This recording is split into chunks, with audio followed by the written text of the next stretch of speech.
SC వర్గీకరణకి okay చెప్పింది SC ST వర్గీకరణకి supreme court. ఈ నేపథ్యంలో అసలు ఏ రాష్ట్రంలో ఎట్లాంటి పరిస్థితులు ఉన్నాయి పాపులేషన్ బేస్ మీద అని చూస్తే ఆంధ్రాలో టోటల్గా 36 కులాలు ఉన్నాయి ఎస్సీ కేటగిరీ కింద. కానీ ప్రజలకు తెలిసింది మాలా మాదిగ సామాజిక వర్గాలు మాత్రం. పూర్తి డేటా ప్రకారం చెక్ చేస్తే మాలలు ఎక్కువ లాభపడ్డారన్నటువంటి కారణంగానే వచ్చిన అసంతృప్తితో ప్రారంభమైనటువంటి ఉద్యమం. ఇలాంటి ఒక్కొక్క రాష్ట్రంలో ఒక్కొక్క తీరుంది.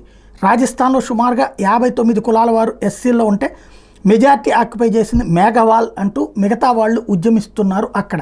అలాగే ఒరిస్సాలో టోటల్ ఇండియాలో ఉన్నటువంటి ట్రైబ్స్లో 9% పైన ట్రైబ్స్ ఒడిస్సాలోనే ఉంటారు.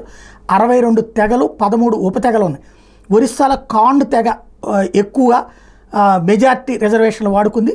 వీళ్ళే బీహార్లో కూడా వాళ్ళదే పూర్తి డామినేషన్. అక్కడ కూడా ఈ వర్గీకరణ అవసరాలు కనబడుతుంది. 93 రకాల ఎస్సీ కులాలు ఉంటే అందులో పాన్ డామ్ అనే కులాలు వాళ్ళు మెజార్టీ ఆక్యుపై చేశారు. అలాగే ఛత్తీస్గఢ్లో చూసుకుంటే 43 రకాల ఎస్టీలు ఉంటే అందులో కాండ్ అనే తెగ ఎస్టీల్లో మెజార్టీ అవకాశాలు అందిపుచ్చుకుంది అన్నటువంటి అక్కడ వచ్చిన వివాదం. ఎస్సీలలో 44 కులాల వారు ఉంటే వాళ్ళలో పూర్తి డామినేషన్ బైర్వా రైడాస్ అనేటటువంటి వర్గాలు.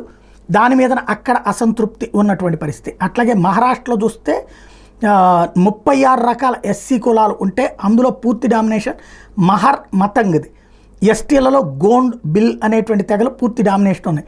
మధ్యప్రదేశ్లో ఎస్సీల్లో బలాయి ఎస్టీల్లో బిల్ పూర్తిగా ఎక్కువగా బెనిఫిట్స్ వాళ్ళు పొందారు. వెస్ట్ బెంగాల్లో ఎస్సీల నుంచి రాజాబాన్షి మాట్వా డామినేషన్ ఎక్కువ ఉంది. గుజరాత్లో 27 ఎస్సీ కులాలు ఉంటే మెజార్టీ వాంకర్ రోహిత్ కులాలది పూర్తి డామినేషన్ ఉంది. అస్సాంలో 14 ఎస్టీ తెగలు ఉంటే బోడో తెగది పూర్తి డామినేషన్ అక్కడ.